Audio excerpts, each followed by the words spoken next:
إن تنصروا الله ينصركم ويثبت أقدامكم.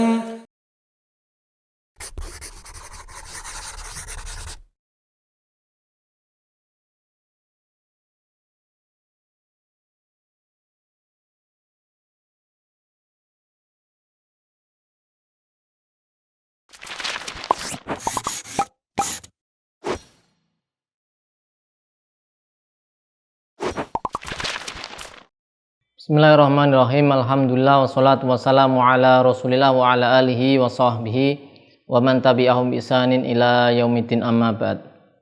Pemirsa Jubit Edu rahimani wa rahimakumullah. Kita lanjutkan pelajaran kita masih bersama kitab Al-Muqaddimah Al-Hadramiyah, pembahasan salat khauf.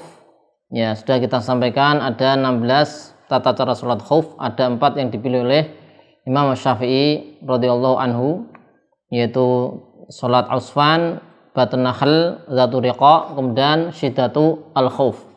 Sudah kita bahas yaitu salat ausfan dan salat zatu riqa. Kita lanjutkan, kita nomori dengan nomor ketiga yaitu salat batun nakhl. Yang ketiga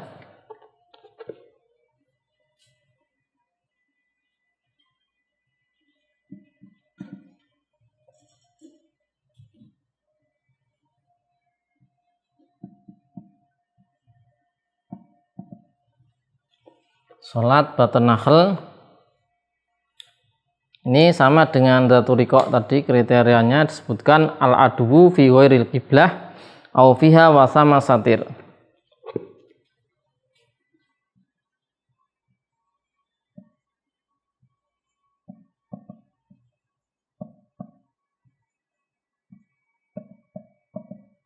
Atau au fi jihatil qiblah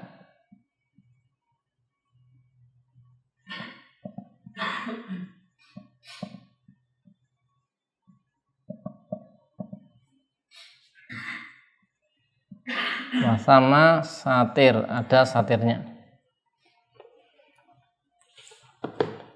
Tata cara batun nakhl ini cukup mudah karena sholat seperti biasa. Jadi imamnya nanti sholatnya 2 kali. Wa yusolli, ini al-kaifiyah.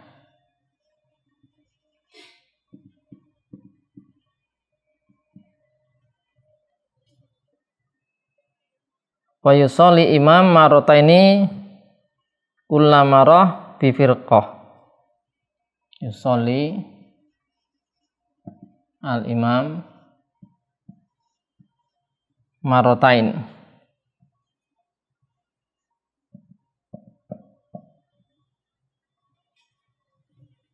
kullu marah bi firqah.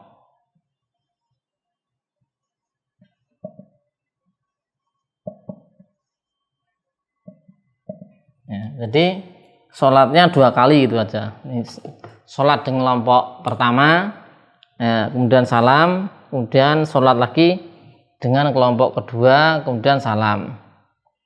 Yang kedua ini bagi si imam, ya, hukumnya sunnah, ya, karena ini kan sudah selesai dia dengan yang pertama.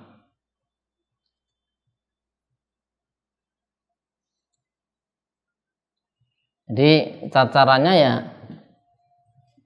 imam bagi 2 kelompok, sholat dengan kelompok pertama, misalnya 2 rakaat selesai. Kelompok yang kedua jaga-jaga di arah musuh, tidak di arah kiblat. Setelah selesai salam dengan kelompok pertama yang sholat bareng imam, jaga-jaga, kemudian kelompok 2 datang, imam sholat lagi dengan yang kelompok kedua. Yang kedua ini bagi imam sholatnya sunnah, dihitung nafil. Ini tata cara yang ketiga.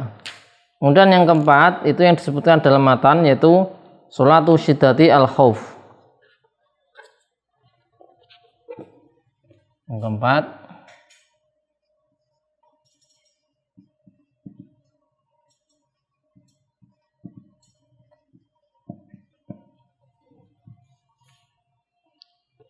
yaitu ketika apa ini? Ketika iltiham, ketika perangnya berkecamuk.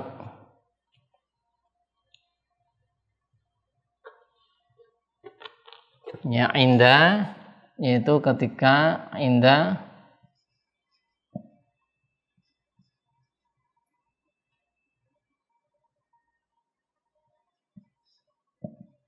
iltihami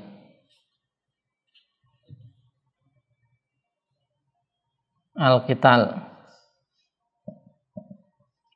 al-mubah. Ya.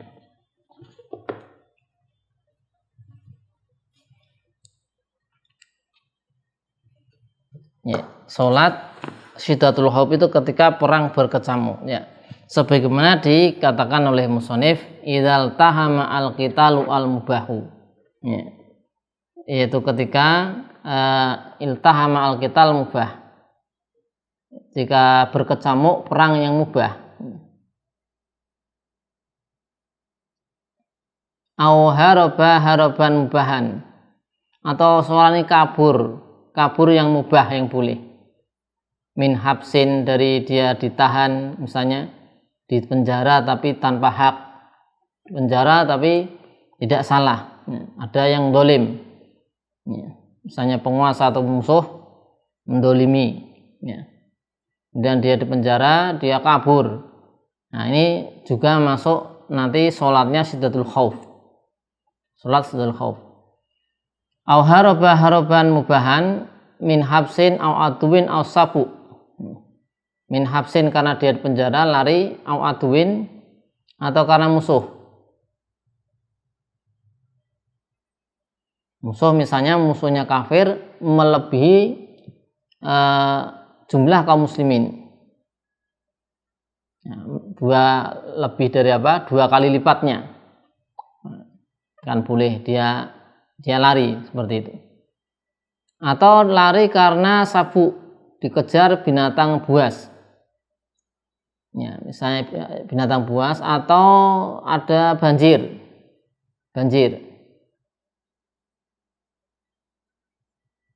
Au zabba an malihi.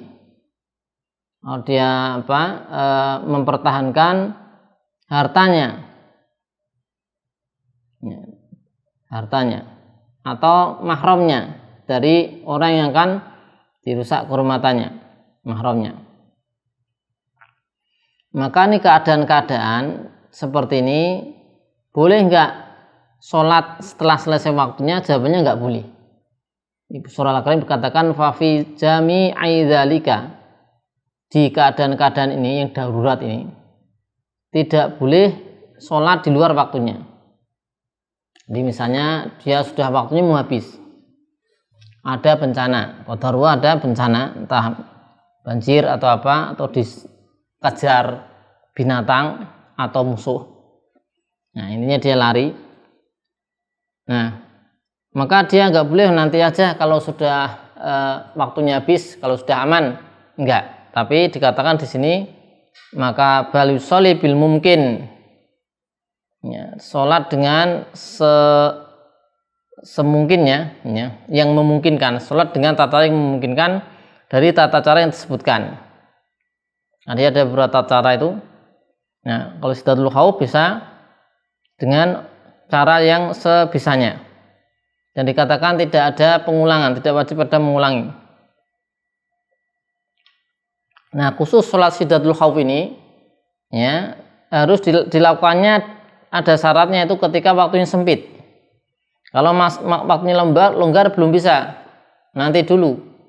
Nah, karena bisa jadi nanti masih ada waktu dan sudah aman kondisinya, tidak darurat. Maka syiddatul khauf disyaratkan apa?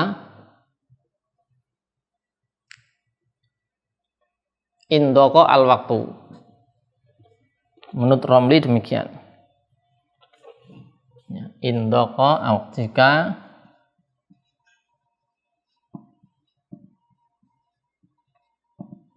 jika waktunya sempit. Jadi misalnya ketika perang berkecamuk ini, ya, kalau waktu masih longgar ya dia perang dulu, nggak langsung kemudian sholat. Nah, nanti kalau sekiranya sudah sempit waktunya, ya, maka dia sholat sebisanya, syiddatul khauf.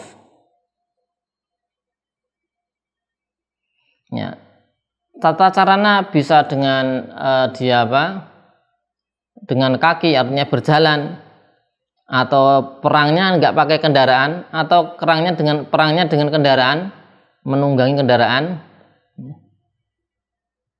Meskipun di tengah-tengah perang misalnya butuh kendaraan, dia naik bisa. Jadi sangat longgar ini. Dan baik menghadap kiblat atau tidak, karena kondisi sudah sangat darurat. Dikatakan di sini wa uzira fi tarkil kiblah, diberi uzur yaitu tidak menghadap kiblat. Ya. Jika tidak mampu jika tidak bisa. Karena ada musuh, musuhnya di sana, misalnya kiblatnya di sana, musuhnya di sana, atau musuhnya di belakang, kiblatnya di sana, maka sholat menghadap musuh misalnya, tidak menghadap kiblat. Ini ketika memang darurat, nggak memungkinkan untuk menghadap kiblat. Karena di dalam ayat disebutkan, di ayat disebutkan wa in khiftum farijalan aw rukbana. Disebutkan demikian.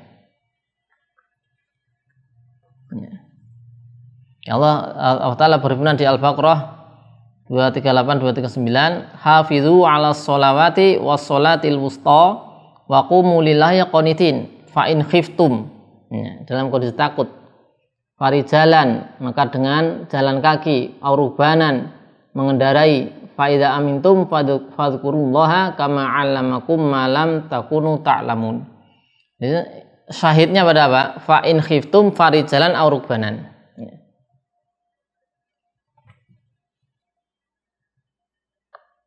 Baik menghadap kiblat atau tidak.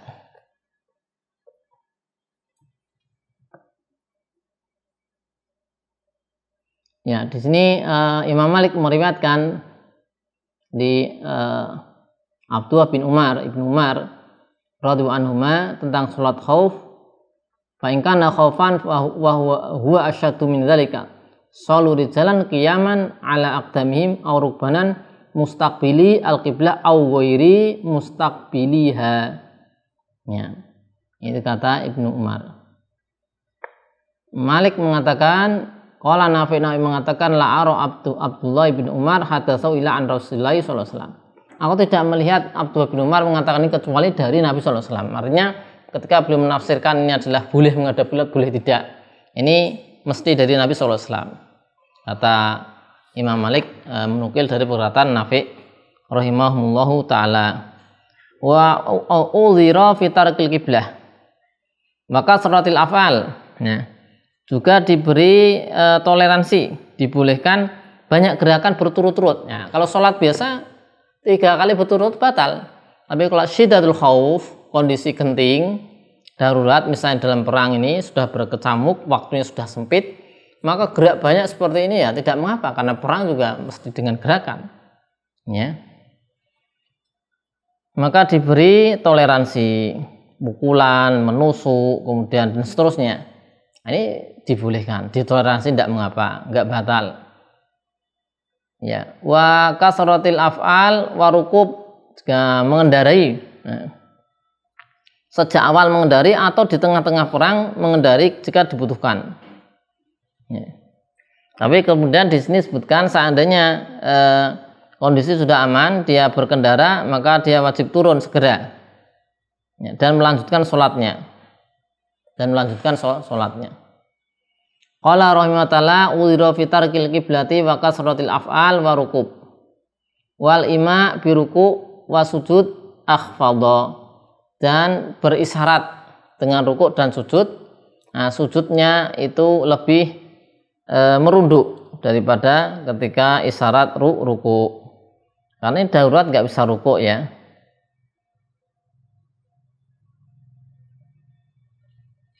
Kemudian wala yu'dzaru fis siyah. Kalau teriakan malah nggak diberi udzur. Tidak diberi udzur kalau berteriak. Itu mengatakan kata-kata yang tidak ada dalam sholat, bukan zikir, karena nggak butuh. Bahkan katanya di sini kalau diam lebih bagus. Ya, hanya saja nanti kalau memang ada kadang butuh, misalnya untuk memperingatkan orang lain ya.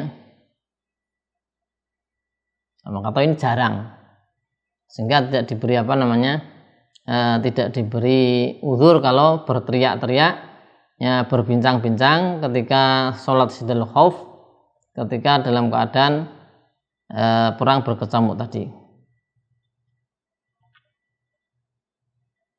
Dan ketika perang berkecamuk ini, sholat Sajdul Khauf diberi uzur pula kalau membawa pedang, senjata, ada najis yang tidak dimaafkan jika memang butuh ya. Ya, karena ini gimana, pas perang ya, biasanya ada juga najis berupa misalnya darah ya.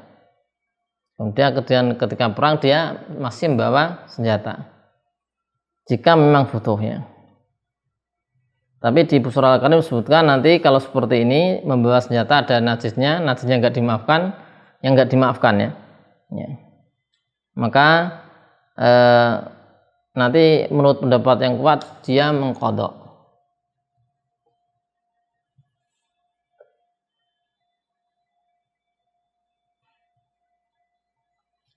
Tapi demikian berkaitan dengan tata cara sholat khauf, ada 4 tata cara sudah kita bahas semuanya. Pembahasan berikutnya insya Allah akan kita lanjutkan tentang pakaian ya, haramnya memakai sutra bagi laki-laki. Insya Allah akan kita lanjutkan di pertemuan berikutnya. Sallallahu ala sayyidina Muhammadin wa ala alihi wa sahbihi wa sallam. Alhamdulillahi rabbil alamin.